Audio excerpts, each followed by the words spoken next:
Bismillahirrahmanirrahim. Assalamualaikum warahmatullahi wabarakatuh. Waalaikumsalam warahmatullahi wabarakatuh. Alhamdulillahirabbil alamin. Segala puji hanya milik Allah Subhanahu wa taala, Tuhan semesta alam. Salawat dan salam semoga senantiasa selalu tercurah kepada junjungan kita Nabi besar Muhammad sallallahu alaihi wasallam, kepada keluarga, sahabat dan seluruh umatnya hingga akhir zaman. Ikhwan dan akhwat yang dirahmati Allah Subhanahu wa taala, para pendengar setia Radio Silaturahim untuk Islam yang satu. Senang sekali kami dapat menyapa Anda kembali dalam program Tausiah Sore, kajian tafsir Maudhu'i, sebuah kajian tematik yang menggali pesan-pesan Al-Qur'an berdasarkan tema kehidupan yang dekat dengan keseharian kita. Dan pada sore hari ini, ikhwan dan akhwat, kita akan membahas sebuah tema yang sangat penting dan menyentuh nurani, yaitu dilarang bermegah-megahan. Sebuah peringatan dari Al-Quran yang seringkali luput dari perhatian kita di tengah gemerlapnya dunia. Dan telah hadir bersama kita narasumber dan guru kita, Imam Yaksaullah Mansur, yang akan memandu kita mendalami ayat-ayat Al-Quran yang berkaitan dengan larangan bermegah-megahan, serta bagaimana Islam memandang harta, status, dan gaya hidup yang berlebihan. Mari kita buka hati, kita lapangkan dada, dan kita simak kajian ini dengan seksama. Semoga menjadi ilmu yang bermanfaat dan bekal menuju kehidupan yang diridai Allah Subhanahu wa taala. Kita sapa guru kita. Assalamualaikum warahmatullahi wabarakatuh, Imam. Waalaikumsalam warahmatullahi Sehat, wabarakatuh. Imam? Sehat walafiat. Alhamdulillah. Baiklah ikhwan dan akhwat, tanpa berpanjang lebar kita akan dengarkan pemaparan yang akan disampaikan oleh guru kita, Imam Yaksaullah Mansur. Tafadhol, Imam. Assalamualaikum warahmatullahi wabarakatuh. Salam. Innal hamdalillah nahmaduhu wa nasta'inuhu wa nastaghfiruh wa na'udzu billahi min syururi anfusina wa min sayyiati a'malina. May yahdihillahu fala mudhillalah wa may yudlil fala hadiyalah. Asyhadu an la ilaha illallah wahdahu la syarikalah wa asyhadu anna Muhammadan abduhu wa rasuluh. Masya Allahu kan wa ma lam yasha lam yakun, la haula wa la quwata illa billahil aliyil azim. Amma ba'd. Ikhwan akhwat pendengar Radio Silaturahim dan pemirsa TV Silaturahim yang sangat disayang oleh Allah Subhanahu wa taala. Alhamdulillah, sore hari ini kita dapat kembali bertemu dalam kajian tafsir Maudhu'i, masih di akhir bulan Syawal. Maka rasanya tidak terlambat apabila kami menyampaikan kepada para ikhwan akhwat pendengar Radio Silaturahim dan pemirsa TV Silaturahim dengan ucapan yang disunahkan oleh Rasulullah sallallahu alaihi wasallam yang diriwayatkan dalam beberapa hadis, yang bahwasanya para sahabat apabila mereka bertemu antara satu dengan yang lain pada pasca hari raya Idul Fitri, mereka menyatakan taqabbalallahu minna wa minkum. Mudah-mudahan Allah Subhanahu wa taala menerima amal kami dan amal para ikhwan semuanya. Selanjutnya, marilah kita renungkan firman Allah Subhanahu wa taala yang terdapat pada surah At-Takatsur. Insyaallah kita semuanya sudah hafal. Yang apabila kita buat maudhu, kita buat tema, surah ini adalah merupakan larangan bermegah-megahan. Surah ini terdapat pada surah yang ke 102 dari urut-urutan surah-surah Al-Quran dari surah yang pertama, yaitu surah Al-Fatihah. Nah, surah ini diperselisihkan oleh para ulama tentang masa turunnya.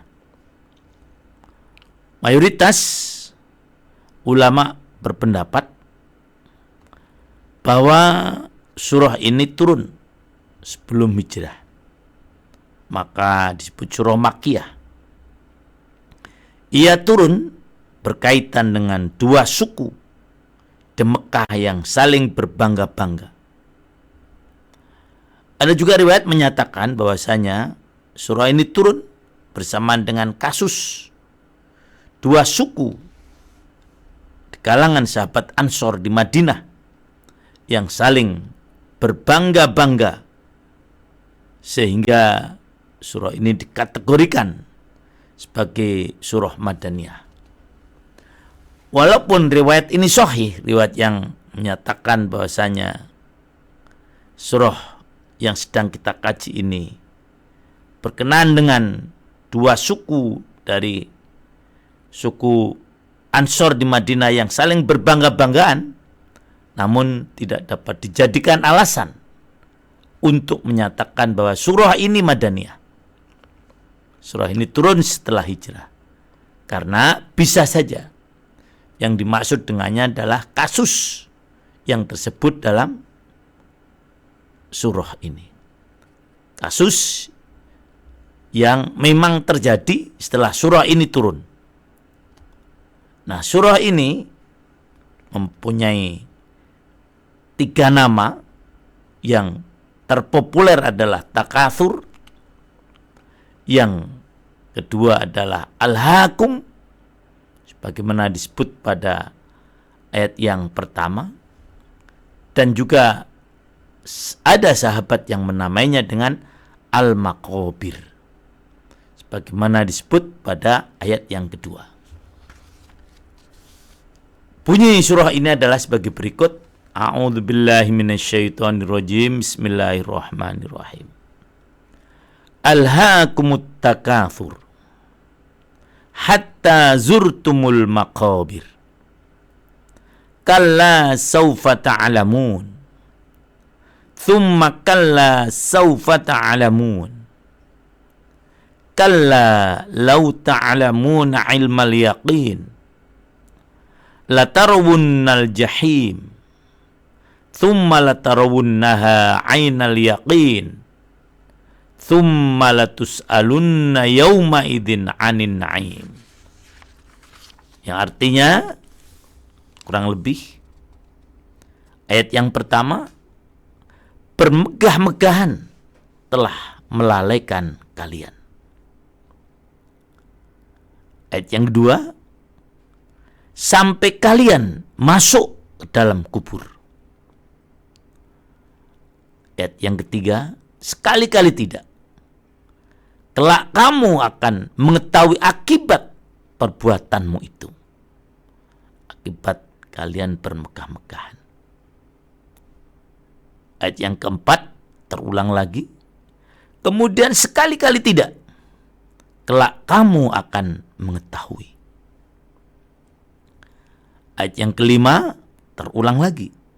Sekali-kali tidak, sekiranya kamu mengetahui dengan pasti. Ayat yang keenam, niscaya kamu benar-benar akan melihat neraka jahim. Ayat yang ketujuh, kemudian kamu benar-benar akan melihatnya dengan mata kepala sendiri. Ayat yang ke-8 yang terakhir, kemudian kamu benar-benar akan ditanya pada hari itu tentang kenikmatan yang megah di dunia ini. Ayat yang pertama diawali dengan kalimat alha. Alha berada di kata laha yalha.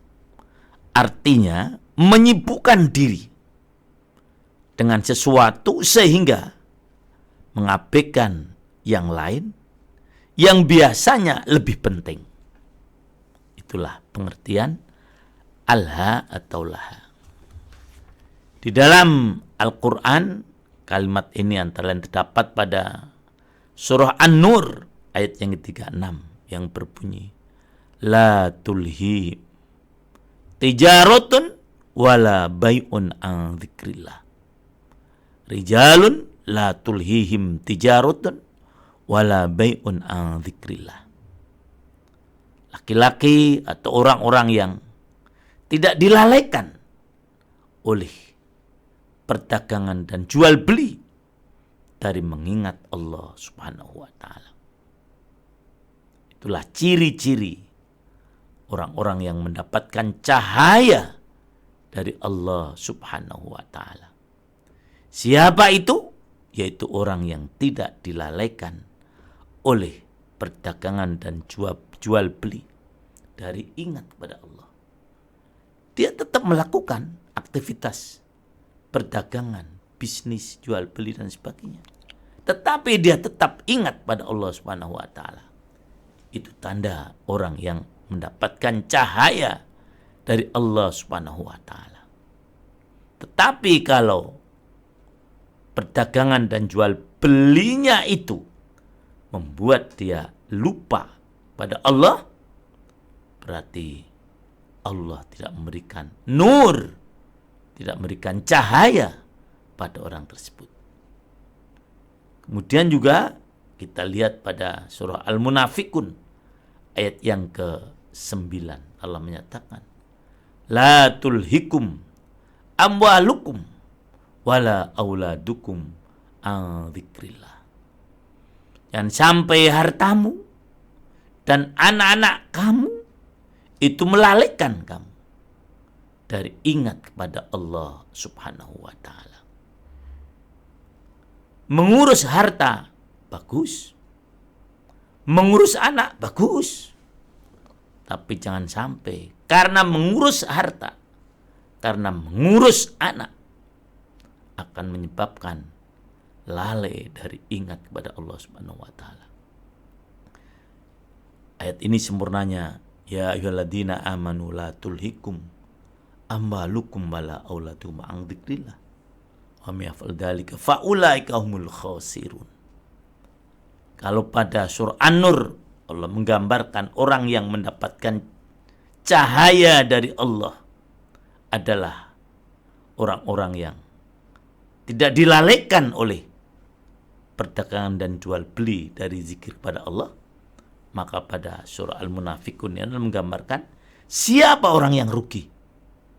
Orang yang rugi adalah orang yang hartanya dan anaknya itu menyebabkan dia lalai kepada Allah. Nah, itu dari kalimat Allah. Jadi karena mengurus harta, kemudian dia melalaikan ingat kepada Allah. Berarti apa? Ingat kepada Allah itu lebih penting daripada mengurus harta. Sekali lagi, silakan urus harta, tapi jangan sampai melalaikan Allah. Urus anak, silakan dengan sebaik-baiknya. Dari segi pendidikannya, dari segi fisiknya, dari masa depannya, silakan urus dengan sebaik-baiknya. Tapi jangan sampai melupakan orang tua atau kita yang mengurusnya lalai dari mengingat Allah Subhanahu wa ta'ala. Silakan mengurus perdagangan, bisnis dan seterusnya. Silakan. Tapi jangan sampai itu semuanya melalaikan kita kepada Allah Subhanahu wa ta'ala.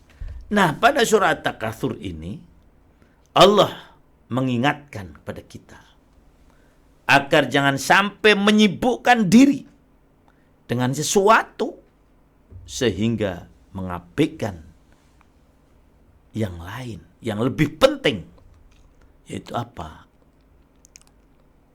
Mengingat akan tuntunan Allah Subhanahu wa ta'ala. Jadi inilah peringatan dari Allah Subhanahu wa ta'ala. Jangan sampai kita karena sibuk dengan sesuatu sehingga kita lalai dengan tuntunan Allah Subhanahu wa taala. At-takatsur di sini diartikan adalah bermegah-megahan, berbanyak-banyakan. Motivasi itu semuanya ingin bermegah-megahan, ingin saling mengalahkan, ingin memperbanyak, baik itu harta, teman, pengikut, dan sebagainya. Itu akan menyebabkan lalai dari hal yang lebih penting. Yaitu apa? Yang lebih penting adalah tuntunan syariat. Karena ingin mendapatkan harta yang banyak, dia lalai dari sholat tepat pada waktunya. Karena ingin mendapatkan pengikut yang banyak, dia lupa akan ibadah kepada Allah Subhanahu wa taala. Karena ingin bermegah-megahan, mengejar pangkat setinggi-tingginya, dia lalai dengan membaca Al-Quran dan seterusnya. Nah,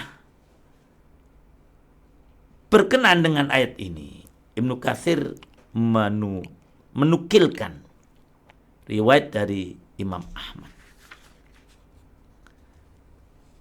bahwa Abdullah bin Syuhair berkata, aku sampai di hadapan Rasulullah sallallahu alaihi wasallam.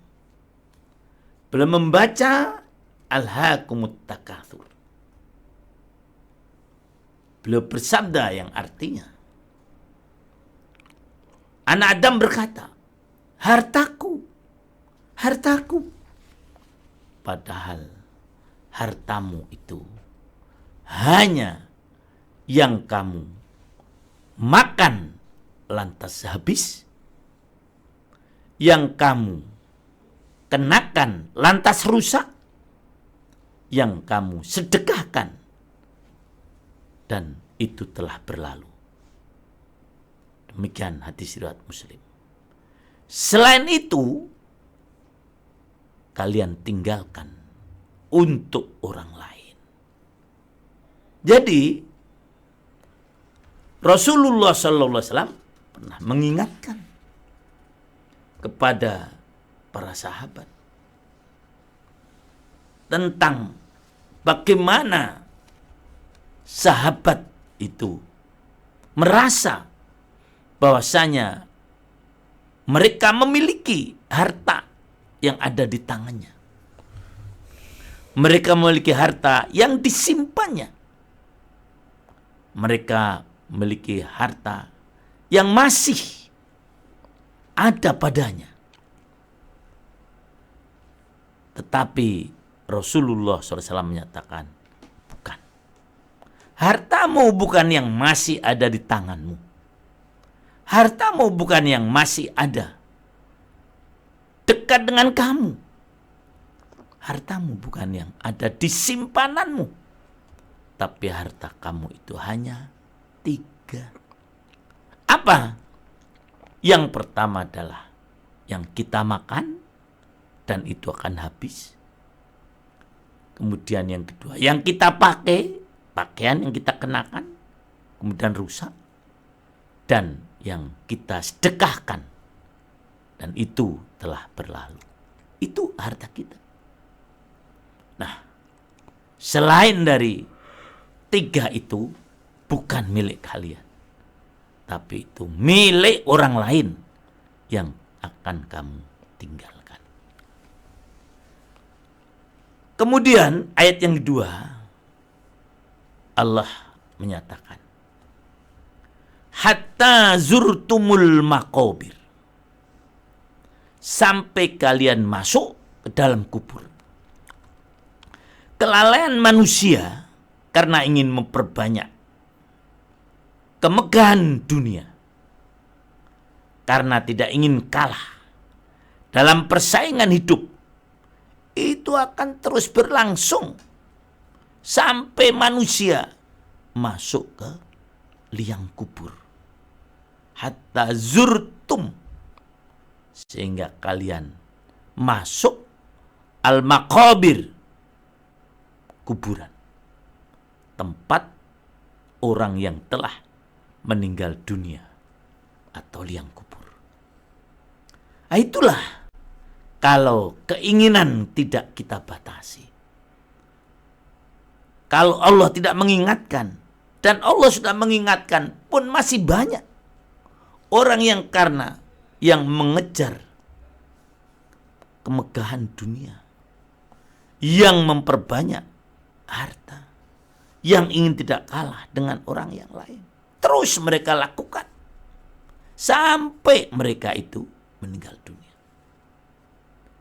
Rasulullah sallallahu alaihi wasallam pernah mengingatkan berkenaan dengan bagaimana kelalaian manusia sampai dia akhirnya meninggal dunia dengan sabdanya, "Lau anna libni Adam wadiyan min dhahabin ahabba ayyakuna lahu wadiyani wala yamla fahu illa turab wa yatubullahu ala man mata." Yang artinya, seandainya anak Adam memiliki satu lembah emas, ingat ya, satu lembah isinya emas, tidak ada benda yang lain, tidak ada pohon di situ, ya, tidak ada mungkin batu-batuan di situ, tidak ada air di situ, yang ada itu emas, satu lembah isinya emas.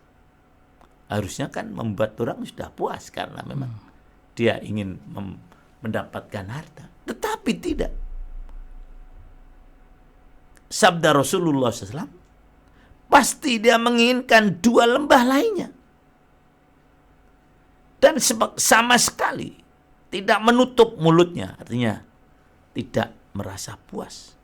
Selain tanah, yaitu setelah dia meninggal dunia. Dan Allah menerima taubat orang yang bertobat. Nah, tadi kalimat al-maqabir dapat kita ambil pengertian lebih jelas dengan sabda Rasulullah SAW, wala yamla'a fahu illa turab. Artinya apabila orang sudah meninggal dunia, itu mulutnya akan tertutup ya oleh tanah. Dan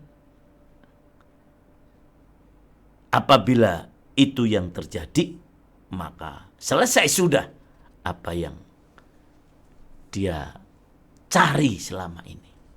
Nah, para sahabat menurut Ubay bin Ka'ab memandang bahwasanya hadis ini adalah firman Allah. Jadi hadis yang lau anna libni adam wadiyam min dhahabin ahabba ayyakuna lahu wadiyan walayam la'afahu illa turab wa yatubullahu ala man tab. Dianggapnya ini adalah firman Allah. Jadi sebelum turun surah At-Takatsur, para sahabat menganggap sabda Rasulullah sallallahu alaihi wasallam yang menjelaskan bagaimana ketidakpuasan manusia terhadap harta itu dianggap Al-Quran. Padahal itu adalah sabda Rasulullah sallallahu alaihi wasallam. Nah, selanjutnya pada ayat yang ketiga dan yang keempat, Allah mengingatkan untuk yang ketiga kali. Allah menggunakan kata kalla untuk yang pertama kali. Nanti Allah bahkan menggunakan kata kalla ini sampai diulang 3 kali. Kalla saufa ta'lamu. Tsumma kalla saufa ta'lamu. Sekali-kali tidak. Kelak kamu akan mengetahui akibat perbuatanmu itu. Kemudian sekali-kali tidak. Kelak kamu akan mengetahuinya. Atau lebih dimudahkan, jangan bermegah-megahan. Kalian akan tahu apa nanti akibatnya. Ini kasih sayang Allah Subhanahu wa ta'ala kepada kita manusia. Jangan kamu lakukan bermegah-megahan yang sampai melupakan hal yang penting. Karena nanti kamu akan tahu akibatnya. Dalam kaitannya dengan persaingan, menumpuk harta, menumpuk kemewahan, memperbanyak pengikut. Kedua ayat ini mengingatkan, begini kurang lebihnya kalau dimudahkan dengan bahasa manusia. Hati-hati ya, wahai manusia. Jangan kamu lakukan bermegah-megahan itu. Karena kelak di akhirat kamu akan tahu akibatnya. Sekali-kali jangan kamu lakukan. Kelak kamu akan mengetahui. Nah, bahwasanya yang kamu cari selama ini, nanti di akhirat itu tidak ada artinya sama sekali. Nah, berkaitan dengan persaingan memperebutkan kemewahan, memperebutkan jabatan, memperebutkan pengikut, pasti tidak akan membawa kebahagiaan yang memuaskan hati. Maka jangan kamu lakukan. Betapa indah sekali peringatan Allah Subhanahu wa ta'ala. Sekali lagi, berkaitan dengan persaingan, memperebutkan kemewahan dunia, memperebutkan jabatan, memperbanyak anak buah, memperbanyak pengikut. Itu kalau sampai melalaikan syariat, tidak akan membawa kebahagiaan, baik di dunia maupun di akhirat. Itu akibat pertama. Ingat bahwasanya banyaknya pengikut, banyaknya harta, kemewahan hidup tidak akan membawa kebahagiaan. Satu, ya itu ini. Banyak terbukti dalam kehidupan kita sehari-hari. Memang ini tafsir maudhu'i berbicara tentang apa-apa yang terjadi dalam kehidupan seharian kita. Boleh cari orang-orang yang hartanya banyak. Bahagiakah mereka? Ternyata tidak. Terbukti banyak orang bunuh diri di tengah kemewahan. Apakah dengan pengikut yang banyak mereka jadi bahagia? Ternyata tidak. Mungkin ada senyum di wajahnya, tapi itu tidak setulus senyum orang-orang yang melakukan ibadah dengan sebaik-baiknya. Jadi itu dampaknya atau akibat dari melalaikan Allah Subhanahu wa ta'ala. Karena tadi bermegah-megahan. Pertama, tidak akan membahagiakan hidup di dunia. Yang kedua, ini tidak akan terpuaskan kita. Seperti tadi sabda Rasulullah SAW. Sebelum dia punya kendaraan, dia ingin punya kendaraan, maka mulai dari bawah, sepeda dia punya. Apakah setelah itu dia puas? Tidak. Ingin punya motor. Apakah setelah itu dia puas? Tidak. Dia ingin punya mobil. Maka kita lihat koruptor-koruptor itu, yang ketika ketangkap, lihat garasi mobilnya. Akan banyak dan dengan penuh merek-merek yang kadang-kadang kita tidak kenal. Apakah setelah mereka punya mobil, mereka puas? Tidak. Mereka ingin punya kapal pesiar. Sehingga kita baca kemarin, salah satu yang ditangkap koruptor itu, mereka ternyata memiliki kapal mewah. Nah, ini bukti realita kehidupan kita. Apakah setelah punya kapal dia puas? Tidak. Dia ingin punya pesawat. Ini kalau kita lihat dari aspek kendaraan saja. Belum rumah. Apakah ketika dia mempunyai rumah yang sudah tercukupi segalanya, kemudian dia puas? Tidak. Dia ingin punya rumah yang satu lagi. Dan itu terpenuhi. Dia ingin punya rumah yang, sehingga sekali lagi, ini contoh para koruptor, rata-rata mempunyai rumah lebih dari satu. Ini yang tadi diingatkan oleh Allah. Jangan kamu lakukan. Karena itu tidak memuaskan. Yang terakhir, yang ketiga, dampaknya adalah di akhirat nanti tidak akan ada artinya sama sekali. Bahkan akan membuat kamu lebih sengsara. Nah, itulah para ikhwan semuanya, akibat orang bermegah-megahan. Allah kemudian melanjutkan pada yang kelima. Kala, jangan begitu. Lau ta'lamuna ilmal yakin. Sekali-kali tidak, jangan begitu. Sekiranya kamu mengetahui dengan pasti. Sekali lagi ayat ini mengingatkan. Hati-hati wahai manusia. Jangan bermegah-megahan.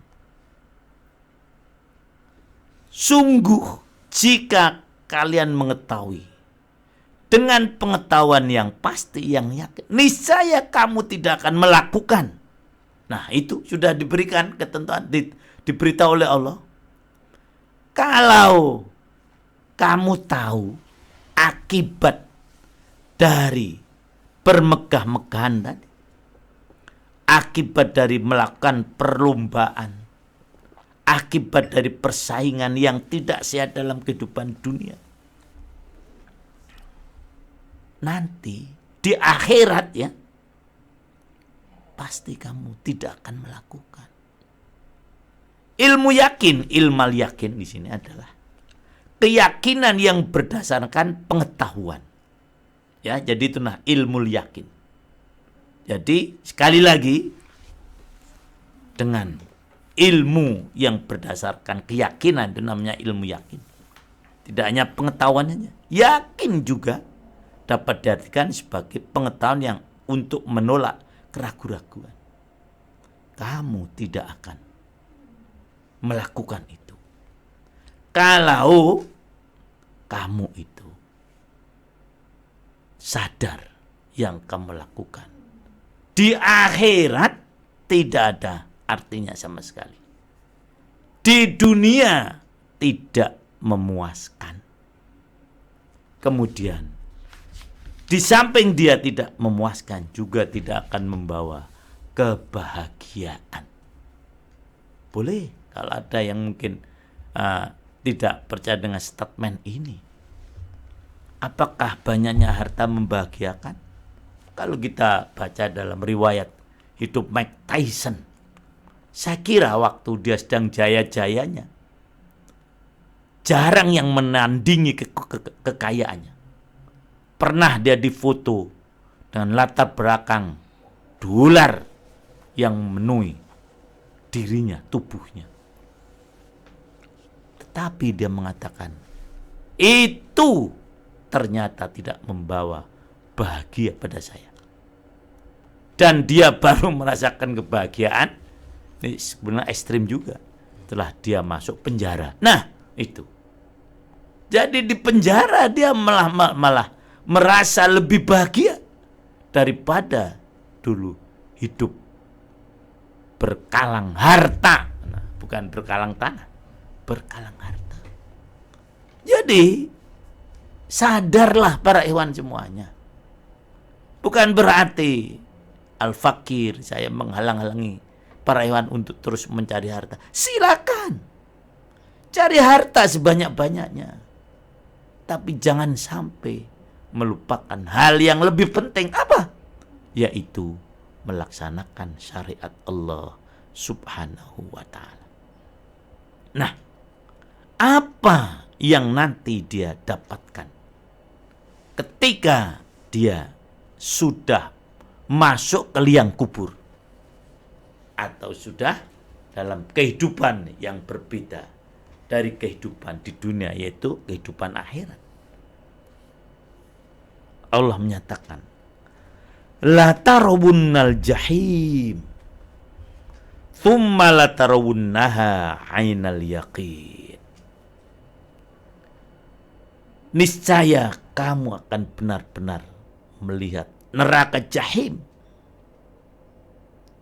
Kemudian benar-benar kamu akan melihatnya dengan mata kepala sendiri. Jika orang yang ketika hidup di dunia hanya mengejar kemegahan, hanya mengejar kemewahan, maka nanti di akhirat dia akan melihat neraka jahim dengan ainul yakin. Ainul yakin ini beda dengan ilmal yakin, yaitu mata telanjang. Betapa buruknya neraka itu. Dan pasti dia akan menyesal dan kaget terkejut. Nah, ternyata apa yang saya kumpulkan dulu tidak ada artinya sama sekali. Apa yang saya cari dulu tidak ada artinya sama sekali. Apa yang saya kejar-kejar dulu tidak ada artinya sama sekali. Nah, sehingga dengan demikian jangan kalian itu bermegah-megahan. Begitu maksud dari ayat ini. Tapi mari cari kehidupan akhirat. Silakan cari harta sebanyak-banyaknya, tapi jangan sampai melupakan kehidupan akhirat. Silakan mau hidup semewah apapun juga, tapi jangan sampai melupakan akhirat. Silahkan anak dididik setinggi-tingginya, tapi jangan sampai melupakan kehidupan akhirat. Inilah betapa tawazunnya, betapa imbangnya tuntunan Allah subhanahu wa ta'ala. Pada ayat yang lain menyatakan, wabtagi fima ataqallah darul akhirata wala tansa nasibaka minad dunya. Cari kehidupan akhirat, tapi jangan sampai kamu melupakan bagian kamu di dunia. Inilah salah satu tonggak keemasan masyarakat Islam, di mana mereka mencari kehidupan dengan sebaik-baiknya, tapi mereka tidak melupakan akhirat. Mereka cari hartanya sebanyak-banyaknya, tapi mereka tidak melupakan akhirat. Berangkat ke pasar dengan penuh semangat, seperti dia berangkat ke masjid dengan penuh semangat juga. Berangkat ke kampus membaca literatur penuh semangat, seperti dia membaca Al-Quran. Datang ke kantor tepat waktu, seperti dia tepat waktu ketika menghadap Allah subhanahu wa ta'ala melaksanakan sholat. Kalau itu yang dilakukan, tidak akan terjadi seperti yang digambarkan oleh Allah pada ayat yang ke-6 dan ke-7. Yaitu apa? Dia akan masuk ke neraka jahim. Tetapi untuk menggambarkan kengeriannya, Allah tidak mengatakan masuk, tapi kamu akan melihat bagaimana itu neraka jahim. Yang Rasulullah menggambarkan yang paling ringan siksaan di neraka itu ketika penghuninya memakai sepatu dari besi yang menganga dan kepalanya mendidih karena panasnya. Itu neraka yang disediakan oleh Allah di akhirat kelak. Nah, kamu akan lihat itu. Dan kamu lihat dengan mata kepala kamu sendiri. Tidak bisa dipungkiri. Kalau tadi ilmu itu mungkin dalam bayangan. Tapi kalau ini mata melihat dengan realita. Oleh karena itu, mari ya, kita jangan sampai dilupakan dengan Mekah, kemegahan-kemegahan. Sehingga akhirat kita lupakan. Selanjutnya, satu ayat lagi kita akan lanjutkan setelah jeda berikut ini. Baik Imam, terima kasih banyak Ikhwan Imam Yahsollah Mansur dan juga atas perhatian Ikhwan dan Akhwat dimanapun Anda berada. Pembahasan Al-Quran Surat Al-Haqqumut Takasur ini masih menyisakan ayat terakhir, ayat ke-8 Imam ya. Nanti akan dibahas oleh Imam di setelah kita jeda. Jadi tetaplah bersama kami masih dalam program Tafsir Maudhu'i, pembahasan Quran Surat Al-Haqqumut Takasur, dilarang bermegah-megahan.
Radio Silaturahim untuk Islam yang satu, ikhwan dan akhwat yang dirahmati Allah Subhanahu wa taala. Terima kasih Anda masih bersama kami di Tausiah Sore di hari ini bersama Imam Yasullah Mansur.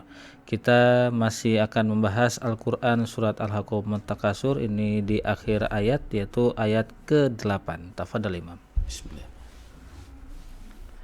Ewan akhwat, Allah mengingatkan jangan sampai kita dilalaikan dengan kemewahan. Jangan sampai dilalaikan dengan kemegahan. Jangan sampai dilalaikan dengan angan-angan, ya, itu. Karena jelas akibatnya tadi adalah akan masuk ke neraka, akan melihat neraka jahim. Dan selanjutnya ayat yang terakhir ini indah sekali, Allah mengingatkan, "Tsumma latus'alunna yauma idzin 'anin na'im." Allah menggunakan naat dengan kata summa, berarti ini memang tidak dalam waktu dekat. Waktunya cukup jauh terjadinya peristiwa ini apa? Kemudian kalian akan benar-benar ditanya pada hari itu tentang kenikmatan yang membuat megah di dunia itu. Nah ini. Jadi nantinya ikhwan akhwat, kemegahan yang kita cari, kemewahan yang kita cari itu akan ditanya oleh Allah Subhanahu wa taala. Makin kita megah hidup kita, nanti pertanyaan makin banyak. Mungkin juga makin sulit kalau kita tidak dapat menyeimbangkan dengan kehidupan akhirat. Misalnya hanya karena kita pergi ke pasar mencari rizki, pagi-pagi melalaikan sholat subuh. Nah, apa yang kita dapatkan di pasar itu tadi akan ditanyakan oleh Allah Subhanahu wa taala. Karena kita pergi ke kantor, itu biasanya memang begitu ya. Pagi-pagi benar yang kantornya di Jakarta. Hanya karena kita ingin tepat waktu di kantor, kita melalaikan sholat subuh. Tapi alhamdulillah sering saya dapatkan tidak itu yang terjadi. Banyak para ikhwan dan akhwat yang kerja pagi-pagi di Jakarta, sholat subuh tetap terjaga. Ketika kami misalnya akan ke bandara, pagi-pagi mendapati mereka di masjid untuk melakukan sholat subuh, baru kemudian melanjutkan perjalanan. Ini saya dalam hati hebat ini orang. Itu tiap hari loh. Kalau saya mungkin hanya temporer ya. Saya bayangkan bangun tadi jam berapa. Mungkin anak juga belum bangun, istri belum bangun, suami belum. Dia sudah tinggalkan itu. Dan dia tetap melaksanakan sholat subuh di perjalanan. Nah itu yang baik semacam itu. Tapi ada juga hanya karena yang melaksanakan tugas yang akhiratnya lalaikan. Itulah Allah tadi, Al-Haqqum. Nah, nanti nikmat yang kita dapatkan karena kita hidup bermegah-megahan akan ditanya oleh Allah Subhanahu wa taala. Apa nikmat itu? Ar-Raghib Al-Asfihani menjelaskan nikmat dengan kalimat singkat. Halatul khairi, kondisi yang baik. Nah memang betul ketika kita mengejar tadi kemewahan, mengejar kemegahan, hidup kita mungkin lebih baik daripada yang lain. Rumah kita lebih mewah, kendaraan kita lebih mewah, perabot rumah tangga kita lebih banyak dan itu semuanya kenikmatan. Nah, para ulama itu membagi kenikmatan sesuai dengan tingkatannya. Itu ada 5. Ada 5. Pertama, yang paling rendah itu adalah kenikmatan harta. Itu paling rendah. Maka harta ini diberikan kepada siapa saja. Yang baik diberi, yang tidak baik diberi, koruptor diberi, yang jujur pun diberi. Ini kenikmatan yang paling rendah, yaitu kenikmatan harta. Meningkat ke atasnya apa? Ilmu. Nah, kalau ini ilmu mulai ada seleksi, ya, itu. Walaupun mungkin juga diberikan pada orang-orang yang tidak baik, tapi itu lebih baik lagi.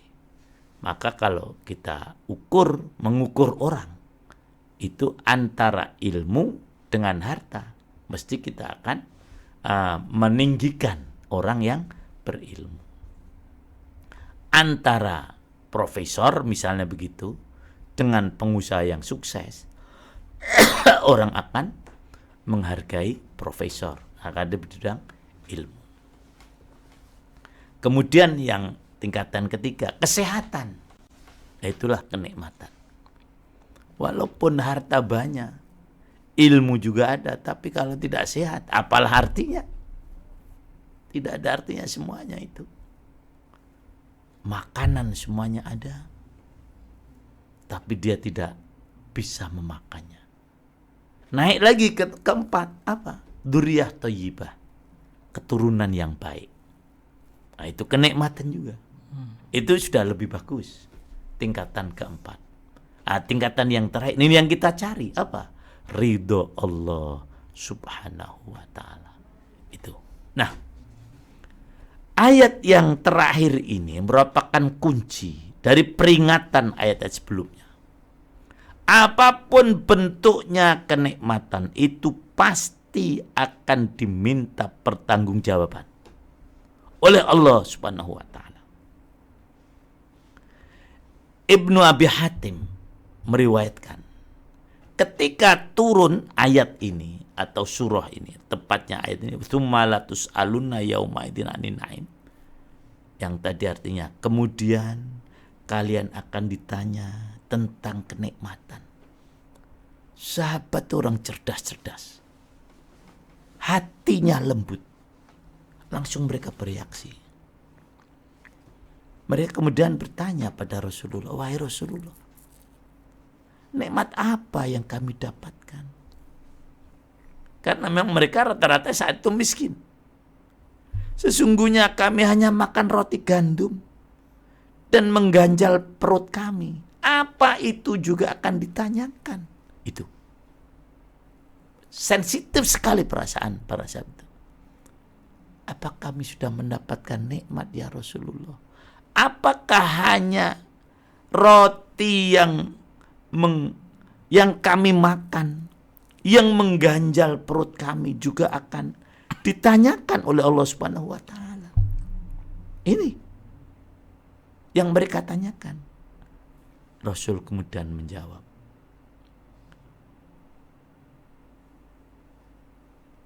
tadi maka Allah mewahyukan kepada Rasulullah SAW, katakan pada mereka, wahyu tapi yang bukan Al-Quran, artinya hadis qudsi, katakan pada mereka, bukankah kamu menggunakan terumpah dan minum air sejuk? Iya ya Rasulullah, kami berjalan dengan memakai terumpah. Tidak tertelanjang kaki kan? Tidak. Dan kamu juga minum kan? Nah iya minum. Itu nanti akan ditanyakan oleh Allah. Bagian dari kenikmatan yang akan ditanya oleh Allah Subhanahu wa ta'ala. Nah, terumpah yang kita pakai akan ditanya oleh Allah Subhanahu wa ta'ala. Air yang kita minum juga akan ditanya oleh Allah Subhanahu wa ta'ala. Sehingga Mujahid, seorang mufassir kalangan tabi'in, menyatakan segala kenikmatan duniawi adalah nikmat dan semuanya akan ditanyakan oleh Allah Subhanahu wa ta'ala. Bukankah kamu punya pakaian? Ya, punya. Bukankah kamu punya tempat tinggal walaupun ngontrak? Ya. Nah, bukankah kamu punya kendaraan walaupun belum lunas kreditnya? Ya. Nah, apakah kamu punya anak walaupun belum selesai sekolahnya? Ya, itu. Apakah kamu punya istri walaupun tidak memakai perhiasan yang mewah-mewah? Ya. Nah, itu semuanya akan ditanyakan oleh Allah Subhanahu wa taala. Nah, inilah ikhwan akhwat. Dengan surah ini diharapkan jangan sampai ya kita mencari kemewahan, mencari kemegahan sehingga kita lupa terhadap urusan agama. Mudah-mudahan kita semuanya menyadarinya dan akhirnya kita terus mendekatkan diri kepada Allah, mencari kehidupan dunia, mencari kehidupan akhirat dengan tidak melupakan kehidupan dunia. Ini bekal bagi kita semuanya untuk mencapai kemajuan.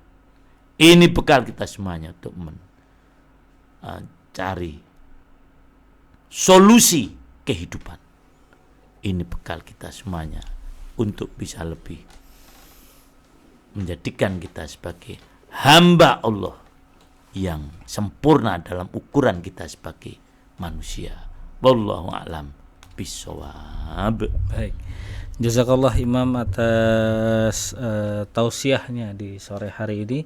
Kini kita masuk ke pertanyaan yang sudah disampaikan oleh pendengar Radio Silaturahim, dan kita akan awali pertanyaan pertama dari Bapak Fajar. Assalamualaikum warahmatullahi wabarakatuh Imam. Waalaikumsalam warahmatullahi.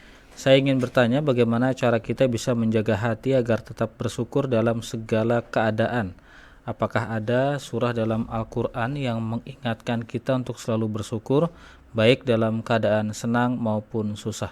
Ya. Di dalam Al-Quran banyak sekali, bukan hanya ada ya, yang mengingatkan kita agar menjadi hamba yang bersyukur. Allah mengingatkan antara lain ya kepada Nabi Daud dan keluarganya agar mereka bersyukur. I'malu ala Dawud syukra wa qalilum min ibadiyasy syakur. Sebelum itu Allah mengingatkan kepada Nabi Musa dan pengikutnya Bani Israel. Dan ini yang paling banyak diingatkan untuk bersyukur itu Bani Israel. Karena mereka sebagai kelompok manusia yang paling banyak mendapatkan nikmat Allah Subhanahu wa taala. Kalau tadi Allah mengingatkan, i'malu ala Dawud syukra wa qalilum min ibadiyasy syakur. Beramalah wahai Daud sebagai wujud kesyukuran pada Allah. Tetapi sedikit sekali hamba-hambaku yang mau bersyukur. Jadi kalau tadi ditanyakan bagaimana agar kita bisa bersyukur, beramal. Nah, dengan kita menggunakan seluruh nikmat Allah Subhanahu wa taala, itu adalah bagian daripada bersyukur. Nah, kemudian kalau yang tadi yang Nabi Musa alaihissalam dan pengikutnya, Allah mengingatkan, wa idza'adzana rabbukum la in syakartum la azidannakum wa la in kafartum inna adzabi lasyadid. Itu ayat yang ke-7 dari surah Ibrahim. Ayat yang ke-6 sebelumnya Allah berfirman, wa idz qala Musa liqaumi dzkuru ni'matallahi 'alaikum. Apa nikmat Allah pada kalian? Idz anjakum min ali fir'aun yasumunakum su'al 'adzab wa yudzabbihuna abna'akum wa yastahyuna nisa'akum. Itu nikmat yang telah Allah berikan kepada Bani Israel, di mana mereka diselamatkan dari penindasan Fir'aun. Mereka diselamatkan dari penyembelihan anak-anak laki-lakinya. Mereka diselamatkan dari pembiaran hidup anak-anak perempuannya untuk dijadikan budak. Itu semuanya adalah nikmat dari Allah. Maka bersyukurlah. Nah, ya.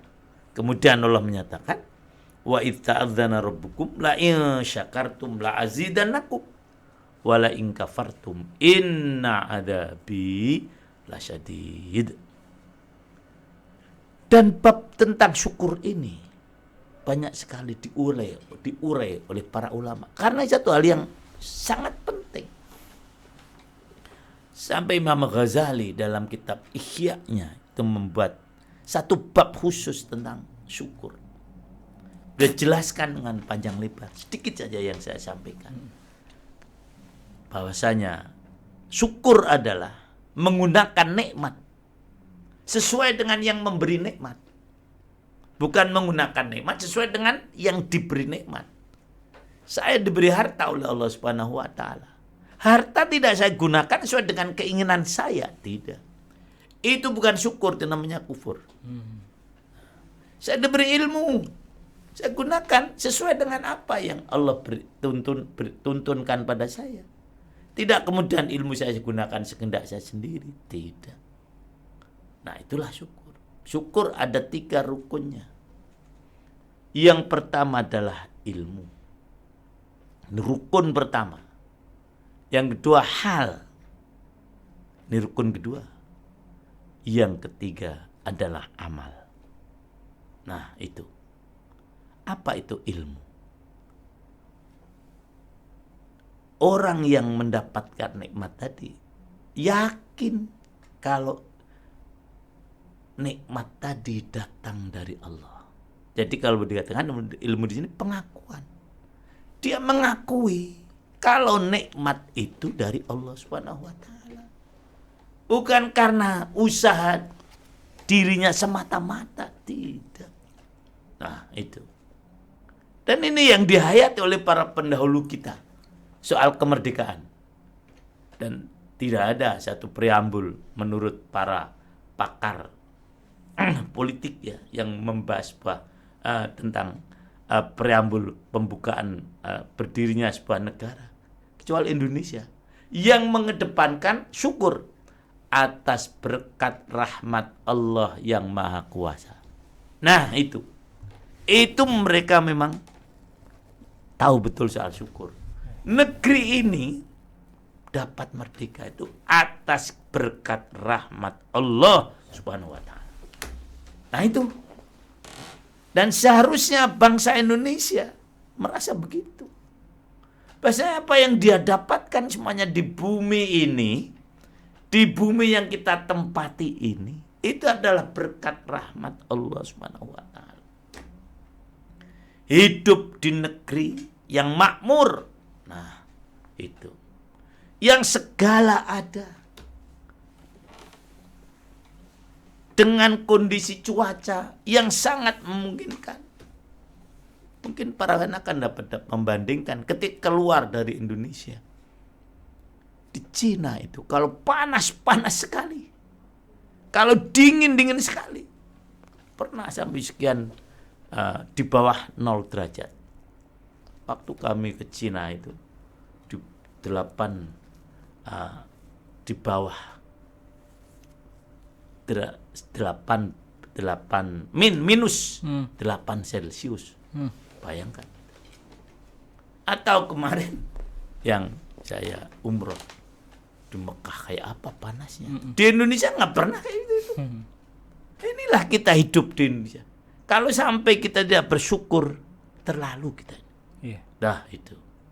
Dia merasa kalau nikmat itu datang dari Allah. Yang kedua apa? Rukun syukur kata Imam Al-Ghazali. Hal. Apa? Menerima nikmat dengan gembira, dengan bahagia. Baik nikmat itu sedikit maupun nikmat banyak. Mari kita terima dengan bahagia. Rasul mengingatkan, malam yaskuril qalil lam yaskuril katsir. Siapa yang tidak dapat mensyukuri nikmat yang sedikit, maka dia tidak akan dapat mensyukuri nikmat yang banyak. Maka yang kita terima nikmat sebesar apapun, kita syukuri. Kita terima dengan bahagia. Itu rukun syukur yang kedua. Tidak perlu kita kecewa dengan nikmat yang kita dapatkan, walaupun itu hanya sedikit. Yang ketiga, kemudian amal.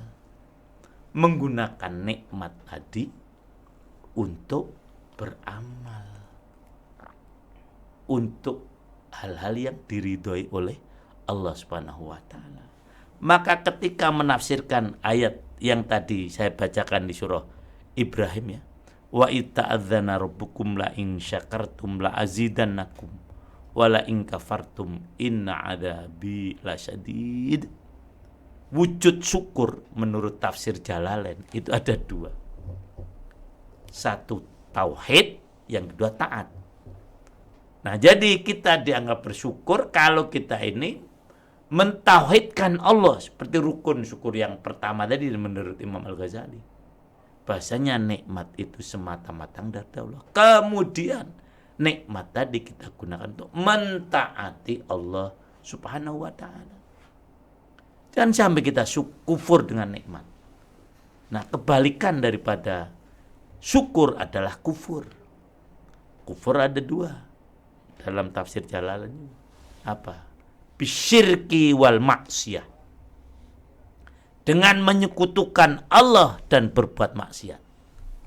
Mari Indonesia ini jangan kita gunakan untuk dua hal tadi. Tempat untuk mensekutukan Allah Subhanahu wa taala dan tempat untuk maksiat kepada Allah Subhanahu wa taala. Kalau itu kita lakukan, inna adzabi lasyadid, kata Allah. Allah akan mengazab kita. Tapi kalau kita mampu bersyukur, Allah menyatakan akan la azidannakum, kita akan ditambah nikmat yang diberikan oleh Allah, sehingga Indonesia yang subur ini kemudian menjadi makmur, sehingga Indonesia yang tenang ini kemudian menjadi negeri yang mendapatkan ridho Allah Subhanahu wa ta'ala. Itu tambahan nikmat. Indonesia yang berpenduduk begini banyak ini satu kenikmatan sendiri. Karena banyak negara-negara sekarang yang tingkat perkembangan penduduknya itu minus. Jepang itu kebingungan. Karena orang sudah pada tidak mau melahirkan. Singapura juga mulai kebingungan. Nah, alhamdulillah kita disebut dengan bonus demografi. Nah, orang yang begitu banyak di Indonesia ini nikmat oleh Allah. Dan berkembang rukun ya. Jangan sampai masyarakat banyak, tapi yang terjadi adalah kegaduhan yang tidak selesai-selesai juga. Semoga kita dapat mensyukuri nikmat Allah Subhanahu wa taala. Amin ya rabbal alamin. Amin ya rabbal alamin. Dari Ibu Rukmini Imam.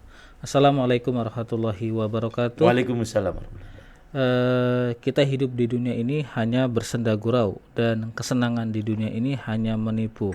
Ini kalau boleh tahu Imam, di surah berapa, ayat berapa?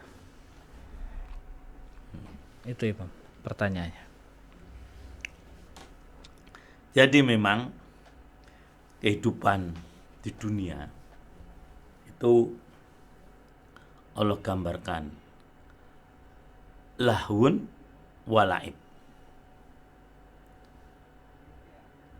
Diulang oleh Allah dalam beberapa kali. Hanya saya jelaskan dulu tentang pengertian laibun ya itu. Nah, laibun itu dari kata lu'ab. Ya. Lu'ab artinya air liur. Kita terima telepon Imam. Oh iya, silakan. Baik, assalamualaikum warahmatullahi wabarakatuh. Waalaikumsalam warahmatullahi. Waalaikumsalam. Ibu dengan siapa di mana Ibu? Ini dengan Yati nih Bang Agus di Pejaten. Ya, bagus dibesarkan lagi. Assalamualaikum Pak Ustadz. Waalaikumsalam warahmatullahi wabarakatuh. Begini, ini mungkin di luar tema ya Pak ya. Tapi ini penting sekali buat saya.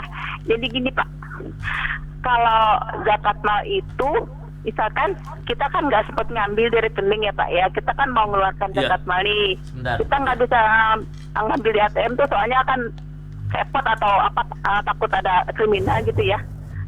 Terus kita mengeluarkannya pakai uang kita yang di rumah nih, uang jajan gitu. Itu boleh nggak Pak Ustadz? Tapi mengatasnamakan yang di rekening itu boleh nggak ya? Sepanjang itu uang kita, Iya, ya, boleh Bu.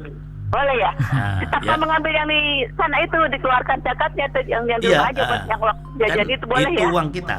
Oh iya, Ya kan? iya. Terima kasih Pak Ustadz Iya, Imam. iya, Assalamualaikum. iya. Waalaikumsalam warahmatullahi wabarakatuh. Jadi sudah Ya. dijawab Imam?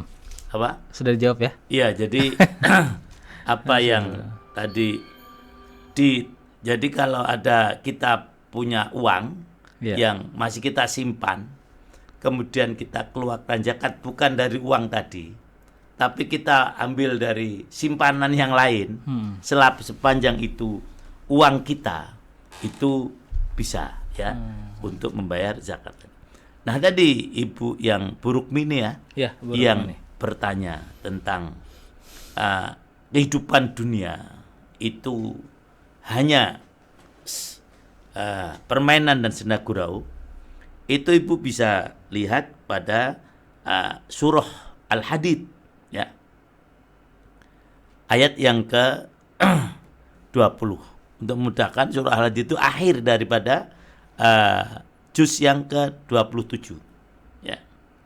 Jadi Allah Subhanahu wa taala berfirman pada surah Al-Hadid surah yang ke-57 menyatakan bahwasanya a'udzubillahi minasyaitonir rajim, i'lamu annamal hayatud dunya la'ibun walahun wa zinatun wa tafakhurum bainakum wa takatsurun fil amwali wal aulad. Ini sebagian daripada ayat yang menjelaskan laibun walahun, ini yang cukup panjang ya. Saya baca semuanya agar kita bisa lebih memahami lagi tentang apa hakikat dunia itu. Kama sali ghaithin a'jabal kuffara nabatuhu thumma yahiju fatarahu musfarran thumma yakunu hutama wa fil akhirati adabun syadidu wa maghfiratun minallah ridwan wa mal hayatud dunya illa mata'ul ghurur. Susunan yang sangat indah yang menjelaskan tentang kehidupan dunia, yang artinya ketahuilah sesungguhnya kehidupan dunia itu hanyalah permainan dan senda gurau, perhiasan, dan saling berbangga di antara kalian, serta berlomba dalam kekayaan dan anak keturunan, seperti hujan yang tanam-tanamannya mengagumkan para petani. Kemudian tanaman itu menjadi kering dan kamu lihat warnanya kuning, kemudian menjadi hancur. Dan di akhirat nanti ada azab yang keras dan ampunan dari Allah serta keridhaannya, dan kehidupan dunia tidak lain hanyalah kesenangan yang palsu. Ibu Rukminah mengingatkan kita tentang kehidupan dunia yang kemudian Allah jelaskan dalam surah Al-Hadid. Sepanjang saya mengajarkan tafsir di beberapa perguruan tinggi, ketika saya tanya, karena di situ ada yang artinya yang mengagumkan para petani yang tanam tanamannya mengagungkan para petani. Petani itu bahasa Arabnya falah yang kita dengar ya secara familiar. Sementara di sini tidak ada kata falah itu. Justru yang ada kata kufar. A'jabal kufaro. Itulah yang artinya mengagumkan para petani. Jadi para petani disebut oleh Allah sebagai kufar. Yang arti lainnya kufar adalah bentuk jamak daripada orang-orang kafir. Tapi salah apabila petani kita sebut sebagai orang kafir. Nah itu. Jadi sepanjang yang saya tanyakan kepada para mahasiswa, coba kalian cari mana yang artinya petani. Hampir tidak ada yang bisa menemukan. Nah, termasuk Mas Agus juga cari gitu mungkin. Cari falah, mana kata falah. Iya. Tapi yang artinya petani adalah apa? Kufar tadi. Itu Ibu Rukmini ya. Mudah-mudahan Ibu bisa menyimak ini. Nah, kenapa petani disebut kufar? Nah, di sini Quran berbicara fungsi. Karena petani itu kerjanya adalah menutup. Nah, menutup itu bahasa Arabnya kafaro. Seperti kita berdoa, wa kaffir anna sayyiatina wa tawaffana mal abror. Jadi kita berdoa menyebut kata kafir. Wa kaffir anna sayyiatina wa tawaffana mal abror. Dan tutuplah ya Allah, hapuslah ya Allah dosa-dosa kami. Nah, petani itu tugasnya adalah menutup biji. Kalau para ikhwan akhwat pernah hidup di desa seperti saya ya, itu waktu kecil sering ikut ke sawah atau ke ladang. Terutama sekali saya menghayati penanaman jagung. Dibuat lubang. Ya. Nah, kemudian setelah itu jagung dimasukkan. Ya. Bijinya. Kemudian ditutup. Nah, itulah petani, menutup biji. Tadi, maka kufar di sini artinya petani. Petani apa? Karena memang petani itu kerjanya menutup biji. Nah, begitu. Nah, jadi dunia ini oleh Allah. Apa dunia? Dunia itu dekat artinya ya. Hayatud dunia. Kebalikannya akhirat, seperti yang dulu pernah kita jelaskan pada kita membahas surah Ad-Duha ya. Nah, jadi apa yang sedang kita lakukan sekarang ini sangat dekat, sangat singkat, dekat jaraknya ya. Karena jarak dekat, maka waktunya singkat. Allah menggambarkan lengkap. Pertama, laibun. Jadi dunia ini adalah pertamanya laibun. Yang tadi ternyata laibun itu arti aslinya adalah liur, air liur. Nah, saya kira tidak ada orang yang senang tuh ketika diliuri. Menjijikkan. Jadi pertama laibun. Yang kedua Ibu dan untuk seluruh pendengar ya, itu lahwun, senda gurau. Artinya tidak ada yang serius dunia ini. Kemudian yang ketiga wazina, perhiasan. Perhiasan itu tidak ada yang langgeng. Kalau ibu-ibu itu pergi ke pesta, kemudian memakai perhiasan, ya waktu itu saja dipakai. Pulang dari pesta, diapakan Mas Agus? Dilepas, selesai. Sementara sekali. Nah, itu adalah pengertian tadi wazinatun. Yang keempat, para pendengar semuanya, tafakhur. Hanya akan membuat bangga satu dengan yang lain. Kalau sudah masalah dunia itu gitu, saling berbangga-banggaan. Yang dinyinyirkan itu biasanya, nah, ketika kita bertemu, anak saya 4, semuanya jadi doktor. Nah, gitu. Satu profesor. Ya, itu yang dinyinyirkan itu keduniaan. Jarang yang menyinyirkan masalah agama. Perusahaan bapak saya, bapaknya sekarang sudah bertambah lagi. Kalau kemarin satu pabrik karyawannya sekian, sekarang alhamdulillah sudah tambah 2 pabrik kan sekian. Dan itu tafakur tadi, berbangga-banggaan. Itu ya. Yang keempat, ya. Kemudian yang dibanggakan apa? Tafarum bainakum. Yang kelima, takasur. Apa?